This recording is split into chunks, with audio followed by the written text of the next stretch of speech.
Henry the Green Engine's history with the Railway series, along with his writer and creator, the Reverend W. Audrey, can be described in 3 words: unfortunate, confusing, and turbulent. Being a victim of illustration negligence would lead to Audrey writing a story of him crashing into a goods train and being rebuilt at Crewe. In the iOS book, there was one line of dialogue that involved Big Green himself. The line read, "Since 1922, there have been 2 Henrys, Henry 1 and Henry 2. This piece of dialogue had fans wondering, taken aback, and confused of what this could mean, thus sparking a theory known as the 2 Henrys theory.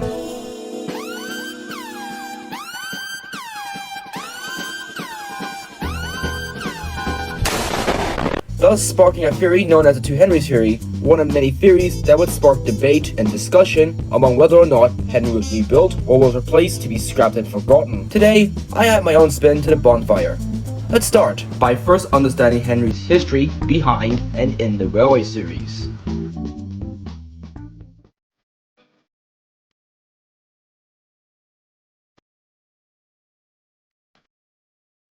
In 1943, when the Reverend's son, Christopher Audrey, was sick of measles, Audrey would write 4 stories about 3 engines to amuse his son. These 3 engines were Edward, a 440, a design of the past; Gordon, a 462 Pacific, new modern-day express engine; and lastly, a 442 Atlantic named Henry.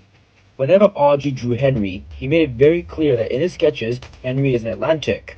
For those who don't know what is the Atlantic wheel configuration, it's basically 4 piling wheels at the front, 4 driving wheels in the middle, and 2 trailing wheels at the back. Switching around, from this annotation, we can now know that it's a 442 wheel configuration, or the Atlantic wheel configuration.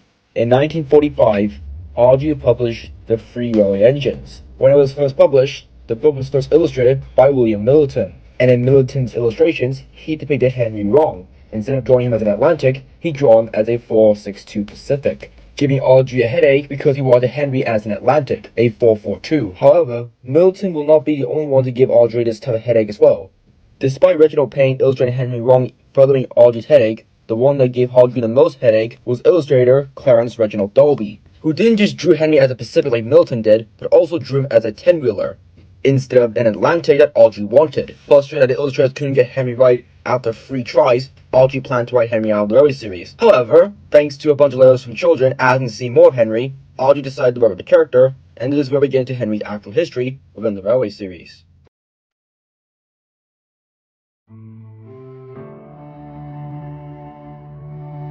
In the late 1910s, there was a builder who had a grudge against Sir Nigel Gresley. He hired a spy to steal some plans from Doncaster Works so he can use to build an engine to compete with Gresley. Once the spy got some plans, the builder got to work in creating the engine from the plans. Somewhere at the end of the construction, when he looked at the plans, he discovered that these plans were made for an experimental engine, but by the time he found out, it was too late, as by 1919, Henry's construction was complete. In his first few years, Henry was found out to have some faults in his design, as he was a hybrid between an LNR A1 and a GNR C1. In 1921, when he was purchased by the North Western Railway, the builder was glad to hand him off. After being purchased, Henry would end up on Sodor, where he would meet Sir Tom Hatt, and Sir Tom Hatt was not happy to see him. Apparently, the builder promised Tom Hatt that he'd be getting an Atlantic at a discount price, but upon meeting Henry, the Tom Hatt was so furious that he said, "I wanted an Atlantic, and that me that." Topham wanted to send Henry away, back to his owner, but since he was undergoing a locomotive crisis on the North Western Railway, he kept him. From there, Henry had many stories to share, such as when he got stuck in the tunnel, or when he went on strike. But as he stayed, his steam troubles got worse and worse. Even when given new parts, it still got worse. Eventually, Tom decided to ride on Henry's footplate to see what the problem is, and it turns out it was his firebox being squashed between his 2 drivers. Tom would get Welsh coal, which seemed to have done the job. In 1935, Henry was scheduled to take a special fish train from Teignmouth to Manchester. This train was known as the Flying Kipper. When he took the train on that very night on December, he would collide into the back of a goods train in a siding at Kildare. When it was daytime and the wreckage was being cleaned up, Topham sent Henry to Crewe to be rebuilt, and when Henry returned, he came back as an LMS Daniel Black 5. And from there on, he experienced no more steaming issues and lived happily on the island of Sodor. But enough of the history lesson. Let's get into the 2 Henrys theory, shall we?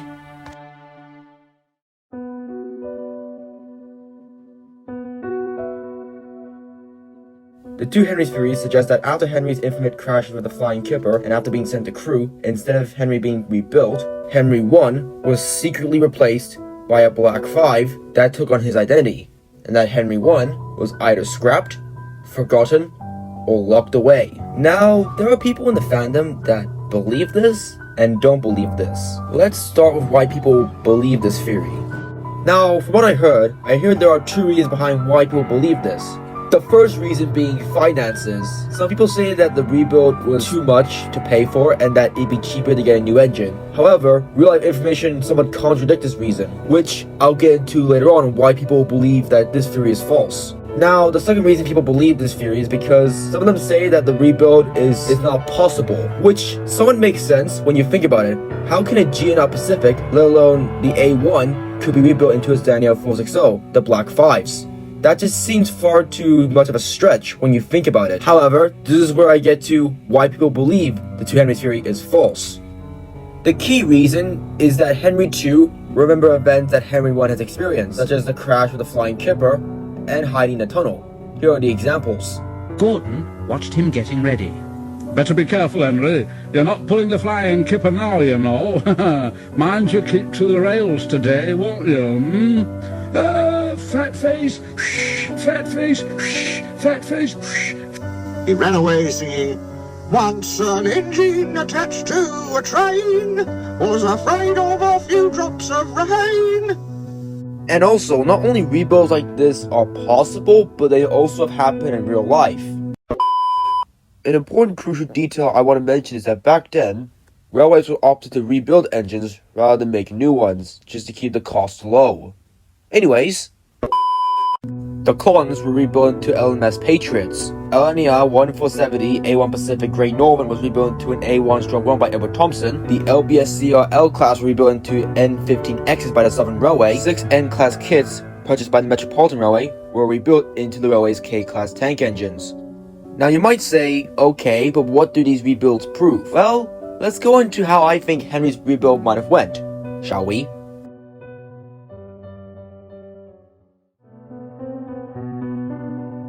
So this here is a full drawn sketch of Henry I. Now with this, we can try and attempt to explore how his rebuild might have gone. So how I illustrated him is that I illustrated him as a 460, so that way the rebuild makes some more sense. And also in some illustrations, he was depicted as a 460, despite them being inaccurate. Now, I want to put a little disclaimer here. You don't need to take this annotation and process seriously. This is just how I think the rebuild could have gone. But if you want to use this as an explanation for how his rebuild might have gone, then hey, feel free to. Anyways, let's get into his rebuild. The first components we can assume that will replace is his boiler and firebox. Now you'll be wondering why not just his firebox? Well, about the firebox, his original boiler is completely useless, and even with the new firebox, it probably wouldn't work. So those two can go bye-bye. His splashers will likely remove just to make space for the firebox, and this is where we get to his footplate. Since the splashers are removed, that means when looking at his footplate running board from a bird's eye view, his wheels are basically exposed, so we can assume that the running board was raised. Now in this illustration, we can see that his valve gear cylinders and side rods were completely torn off. So with this information from the illustrations, even though, again, they're not really accurate, hypothetically, let's say that his side rods, cylinders, valve gear, and anything else of sorts on his sides were replaced. For his cab, we can say that he still got the new 2-window cab, mainly because of how his original cab is shaped, and was given new tender, just to go along with the design. One thing I want to say that I like to think that the new boiler, firebox, tender, cab were from his original parts when his old shape were melted down and then reconstructed. Anyhow, this is how I think his rebuild might have gone in the Railway series.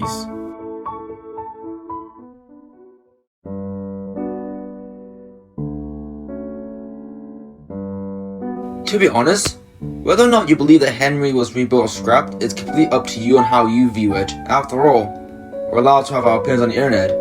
And since this is just theory, there's no right or wrong answer on whether or not Henry was actually scrapped or actually rebuilt. But what do you guys think? Was Henry actually rebuilt? Or was he scrapped and forgotten? Until then, see you all next time.